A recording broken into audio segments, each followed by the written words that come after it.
Buenas tardes. En esta ocasión vamos a hablar sobre los procesos ordinarios laborales. En la clase pasada hablábamos de las excepciones previas o dilatorias y las excepciones méritas o de fondo. En esta clase vamos a dedicarnos a los procesos ordinarios y su clasificación. Entonces podemos decir lo siguiente, que el proceso ordinario laboral, ¿cierto?, es de dos clases. Por un lado están los procesos de única instancia y por el otro lado están los procesos de primera instancia.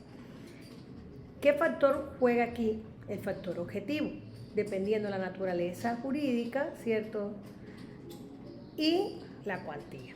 En ese sentido tenemos entonces los procesos de única instancia, que los vamos a encontrar en el artículo 70 al 73 del Código Procesal del Trabajo y de la Seguridad Social, y por otro lado tenemos los procesos de primera instancia, que están enunciados su trámite desde el artículo 74 al 81 del Código Procesal del Trabajo y de la Seguridad Social.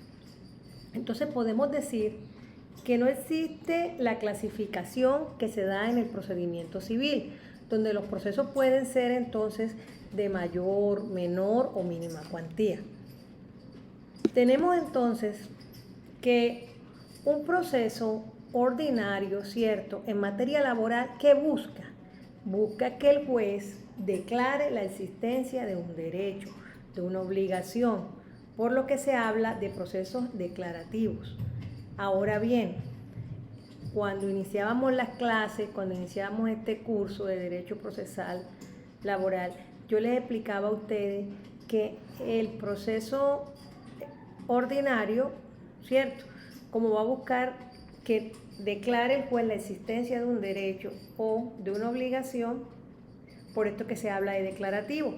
A su vez, los ejecutivos ya parten de una base, de un supuesto, ¿cierto?, que la obligación ya es cierta y exigible, es decir, se cuenta entonces en un proceso ejecutivo con un título ejecutivo o un documento que presta mérito ejecutivo. Entonces, siguiendo la clasificación, decíamos que pueden ser de única o de primera instancia. Los de única tienen unas características especiales. ¿Cuáles son esas características? La primera característica es que la demanda, ¿cierto?, puede presentarse de manera oral o escrita. ¿Dónde está establecido esto que les estoy comentando? En el artículo 70 del Código Procesal del Trabajo y de la Seguridad Social. Ahora, ¿qué sucede entonces si ese demandante no presenta la demanda de manera escrita, sino oral? Entonces tenemos que si la presenta de manera oral, ¿cierto?, ojo con esto, es necesario expedir un acta.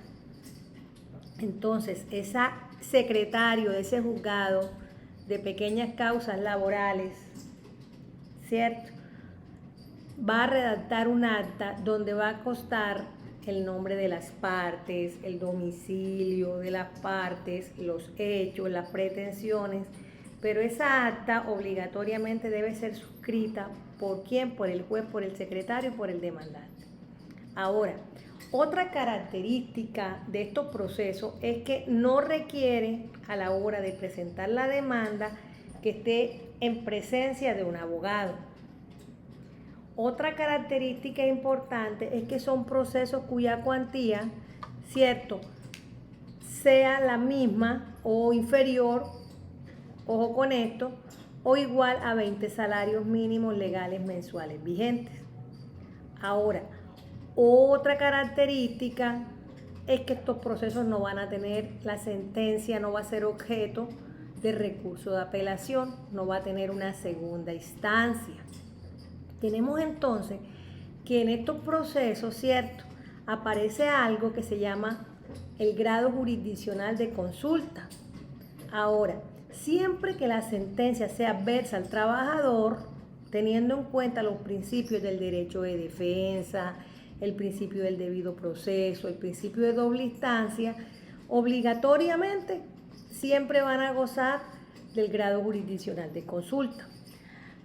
Lo anterior, teniendo en cuenta que en la relación laboral la parte débil, yo siempre les manifiesto esto, ¿cierto?, es el trabajador. Entonces, por esa debilidad manifiesta del trabajador en una demanda laboral de única instancia, se instituye este grado jurisdiccional de consulta casualmente. ¿Para qué? Para que sea el superior jerárquico de ese juez que ha proferido esa sentencia en ejercicio de la competencia funcional de que está dotado, que revise, ¿cierto?, o examine oficiosamente esto. Es decir, no es necesario que medie por parte del demandante petición, ¿cierto? En ese sentido, la competencia funcional del superior que conoce la consulta podemos decir que es automática. Lo anterior es porque, vuelvo y reitero, la parte débil en este sentido es el trabajador. Ahora, admitida la demanda, ¿cierto?, en los procesos de única instancia, en la misma acta, ojo, se cita a la parte demandada y se señala hora y fecha para otra de las características, que es una audiencia única. Tenemos entonces que la contestación de esa demanda, ojo con lo que les estoy explicando, va a ser en esa única audiencia, ¿cierto? Pero no por esto no quiere decir que la demanda y la contestación no va a cumplir los requisitos del artículo 25, antes por el contrario, debe cumplir con los requisitos que señala el artículo 25 para la presentación de la demanda y los requisitos que señala el artículo 31 para la contestación de la demanda. Ahora, es importante dejar claro aquí que existen unas sentencias de tutela, ¿cierto?, que han marcado el hito y se consideran precedentes. Entre ellas existen varias del 2021, del 2022. Yo les traigo a colación una sentencia que es del año 2012, que marcó de pronto la pauta en los procesos de única instancia. ¿En qué sentido? En el sentido en que un señor X instaura una acción de tutela, ¿cierto?, con el propósito de tener amparo fundamental del derecho que él considera que le violaron el debido proceso dentro de un proceso de única instancia en materia laboral.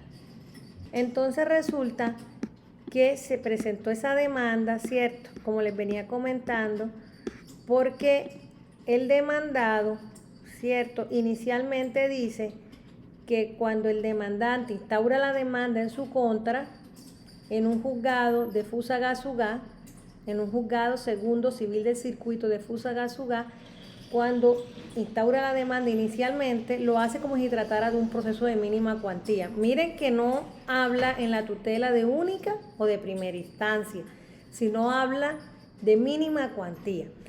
Él manifiesta que el demandante, al presentar la demanda, el juzgado le da trámite como si se tratara de un proceso de mínima cuantía y en realidad se estaba enfrente de una acción, según su dicho, de menor cuantía, porque excedía la suma de 20 millones.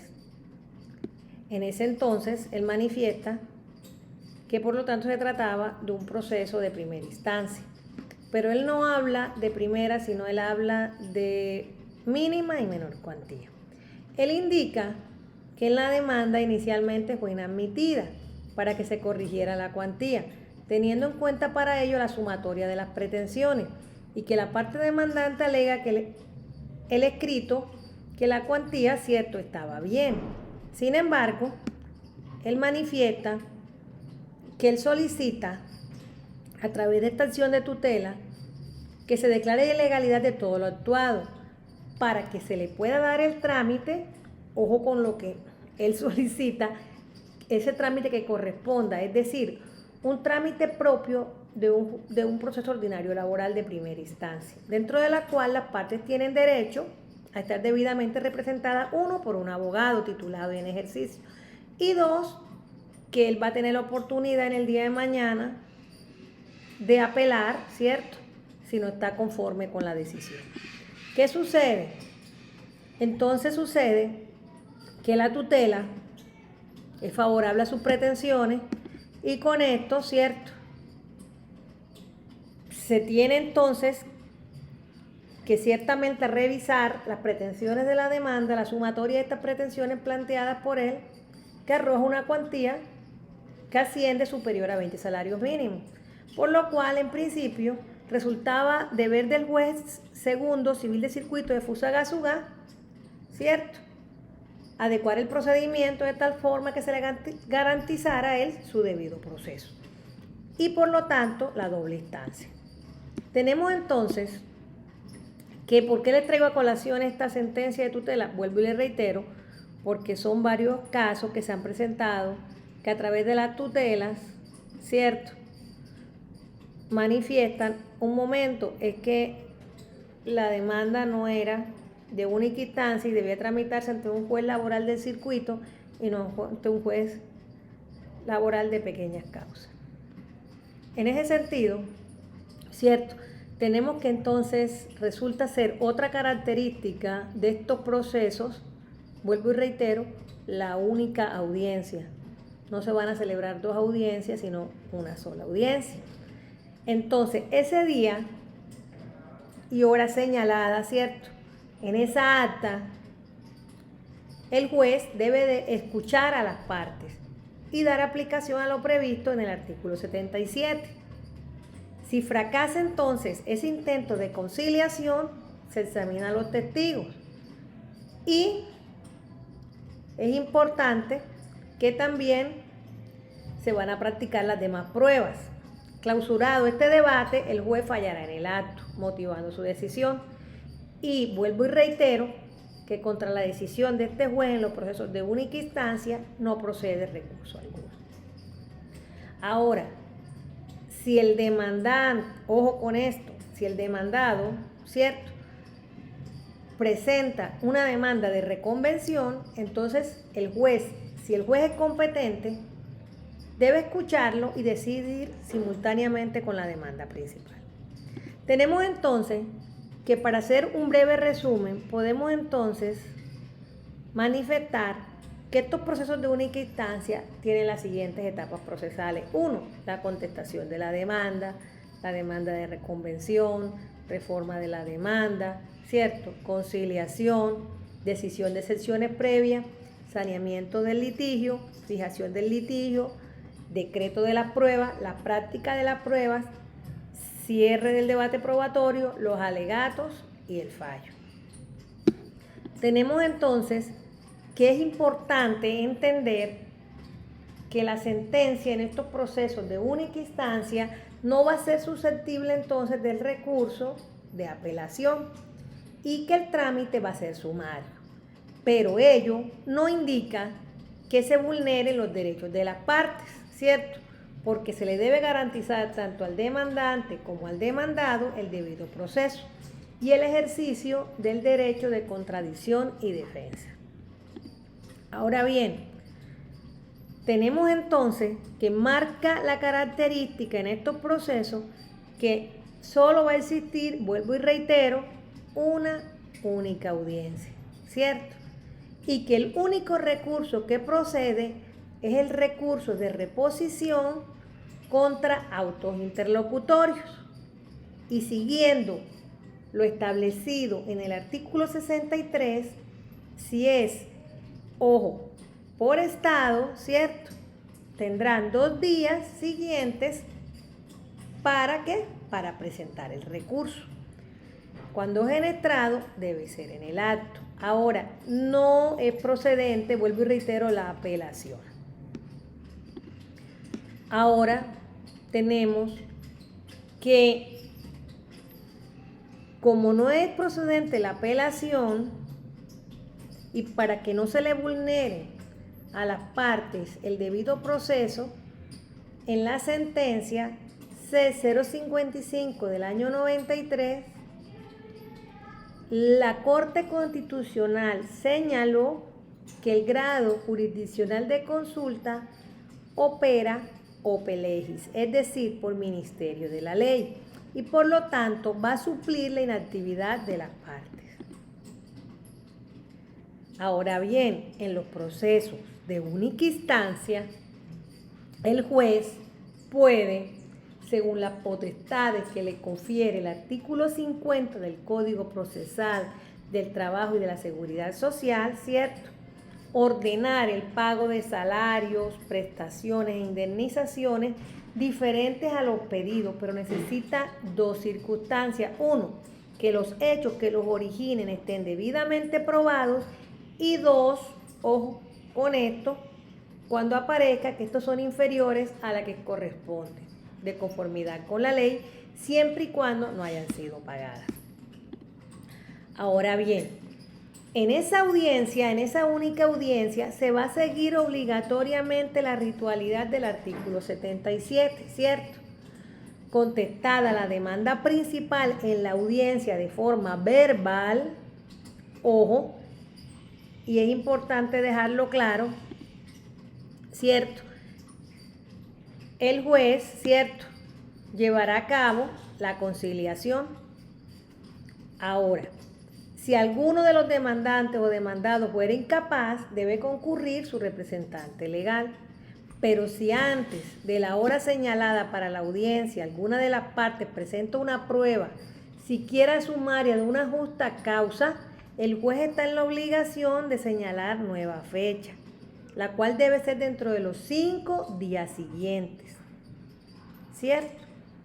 Excepto los casos, si el demandante o el demandado no concurren, el juez declarará clausurada la audiencia y procederá las siguientes consecuencias procesales.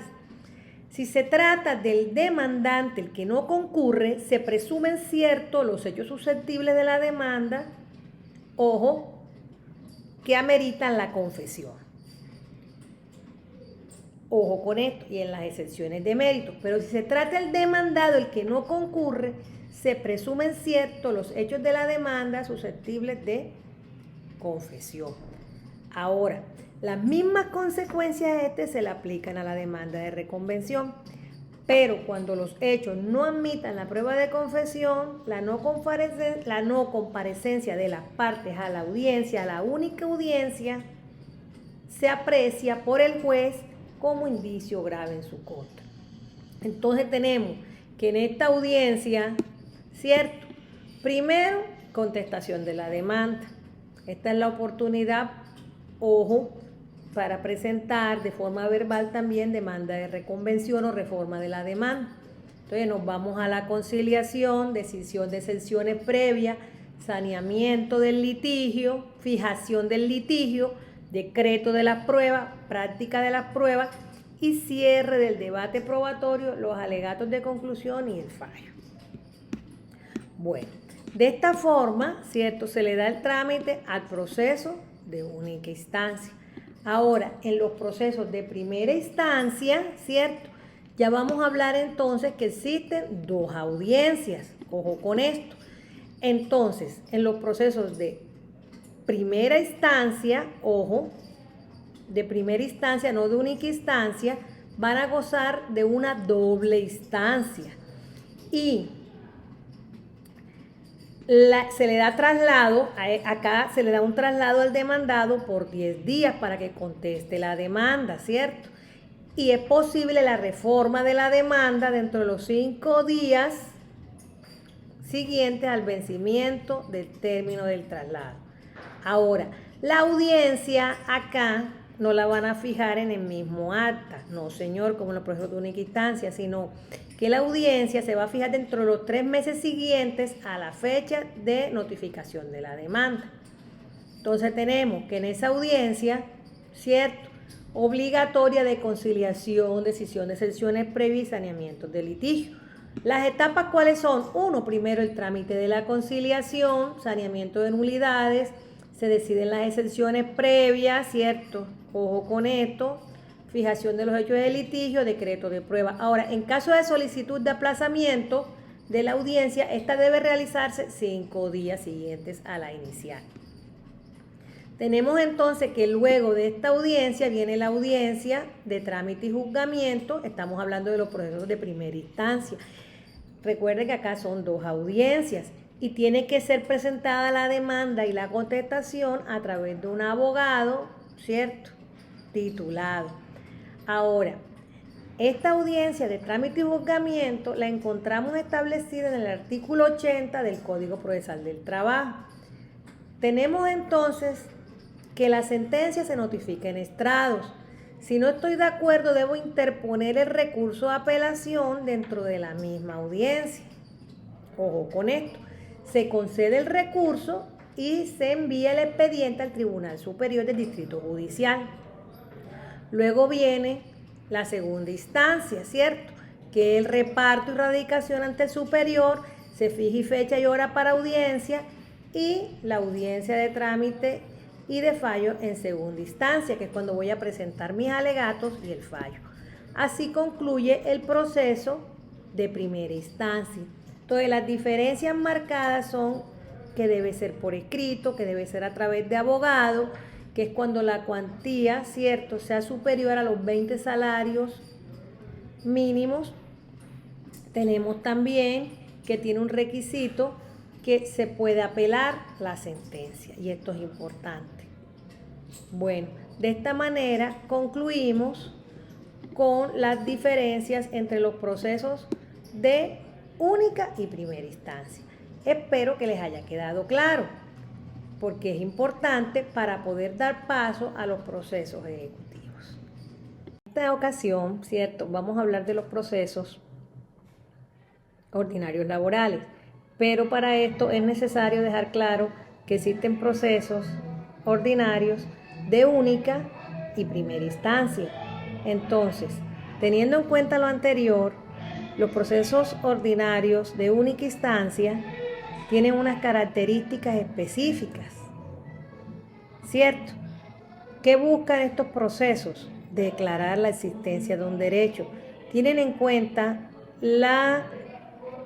ojo con esto, el factor cuantía y la naturaleza jurídica de la pretensión. Entonces tenemos que estos procesos, a diferencia de los procesos ejecutivos, ¿cierto?, acá no existe una certeza, acá se va a declarar un derecho.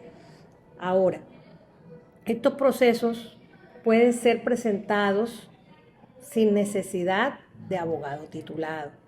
Estos procesos, ¿cierto?, si el demandante llega al juzgado, es necesario que ese secretario de juzgado levante un acta, ojo con esto, que debe ir suscrita por el secretario, por el juez y por el demandante. Y se debe de especificar el nombre del demandante, el nombre del demandado, los hechos, las pretensiones, las pruebas y los anexos. Es decir, va a tener la ritualidad propia del artículo 25 del Código Procesal del Trabajo y de la Seguridad Social. Ahora, bien, tenemos entonces que recibida esta acta, ¿cierto?, de manera inmediata en esta acta se debe citar con fecha y hora al demandado para que en única audiencia conteste de forma verbal la demanda, presente las excepciones previas o dilatorias que él considere o las excepciones de mérito y a la vez, si es posible, presente demanda de reconvención.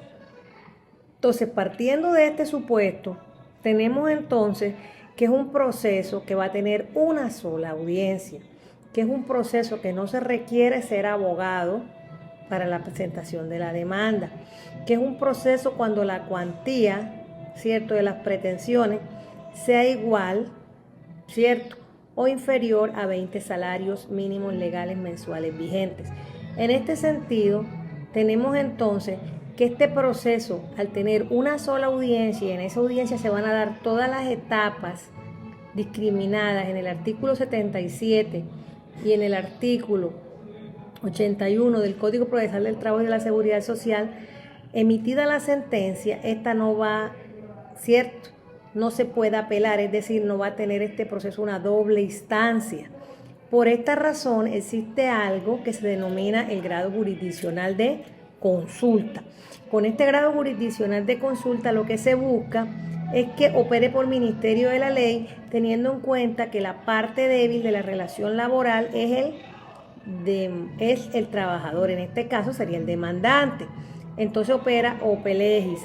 Y cuando la sentencia es adversa a las pretensiones del trabajador, opera de manera inmediata. Bueno, teniendo esto claro, entonces tenemos que en estos procesos solo se puede dar la reposición de los autos interlocutorios y si es por estado, ¿cierto? Tenemos 2 días siguientes para presentar, dentro de los 2 días siguientes para presentar la reposición, pero no admite recurso de apelación. Bueno, esto es importante dejarlo claro.